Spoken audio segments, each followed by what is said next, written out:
This title is narrated with virtual voice, computer-generated narration for audiobooks. Wicked Instinct by M. Petrova. 1. One of the fluorescent lights was flickering, and it was making Lachlan's eye twitch. His brother-in-arms, Mustang, nudged his shoulder. "Are you squinting so you look meaner when these guys come in for questioning?" Lachlan widened his eyes, but his right eyelid gave another twitch. He swung his stare up to the ceiling. "It's that damn light. Somebody needs to replace the bulb." Mustang's face spread in a grin that quickly dropped the instant 6 army soldiers passed by the glass wall. To anyone else, they'd look like ordinary men in uniform marching in single file. But they were brought here today to be questioned about their loyalty to the country they served. "They don't look like traitors," Mustang muttered. "No, they fucking don't. Guess we're about to find out." Lachlan stood rigidly next to his own team.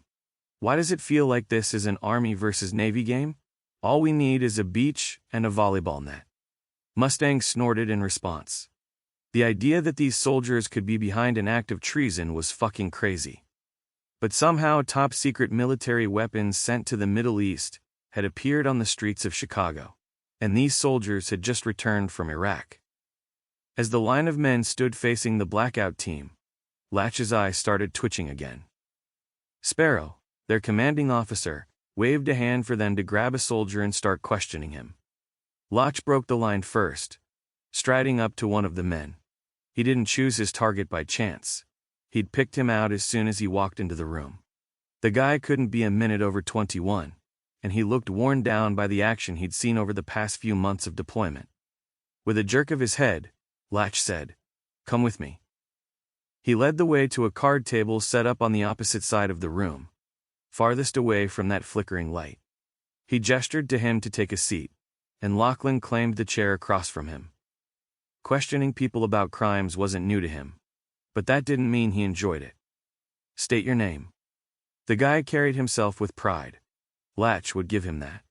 Shoulders thrust back and held high, he said, "Private First Class Jeremy Shanks." Latch cocked a brow. "Shanks? Unfortunate last name." "You could say that. How long have you been in the Army, Shanks?" "I enlisted right out of high school." "That's enough history. You've been in Iraq for how long?" 4.5 months. Deployments are typically 6 months at a time. What brought you back so soon?" "We were given orders to ship out." "Who gave the order?" On and on the questioning went, until Latch got to the point of him being there. "You realize you're sitting in that chair because of a highly classified weapon only your platoon had access to." Shanks met his stare head on. "You're not the first people to question us about it." He sent a look around the room at the rest of his team seated with members of Blackout, all being grilled about the same subject. "How many crates of those weapons were in your platoon's possession?" "I couldn't say. It wasn't my job to count. I only had possession of one, and that was confiscated by a superior officer as soon as we hit the States." Latch issued a low rumble. "You realize how it looks when you don't cooperate, Shanks." More minutes passed with him drilling the private for answers about those weapons. Had they brought the cargo back with them? Did they go directly to their destination, or did they make a stop? At any point in time had the weapons been offloaded to another vehicle? Across the room, the only female on the blackout team raised her voice. The guy she was interrogating spouted off something in return that had Lena launching out of her seat. Bracing her hands on the table, she leaned over the man. "My breasts," she spat, "have no importance in this conversation." Sparrow strode to the door and jerked his head to someone standing outside. A sergeant stepped into the room. "Get him the fuck out of here," Sparrow bit off. The sergeant strode to the private and gripped him by the shoulder. He steered him to the door. As they passed Sparrow, he asked, "Where should I put him?" "The room next door. I'll be questioning him myself."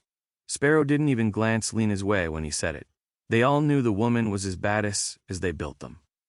If she couldn't handle herself, she wouldn't be Blackout. Sparrow was probably protecting the private from Lena.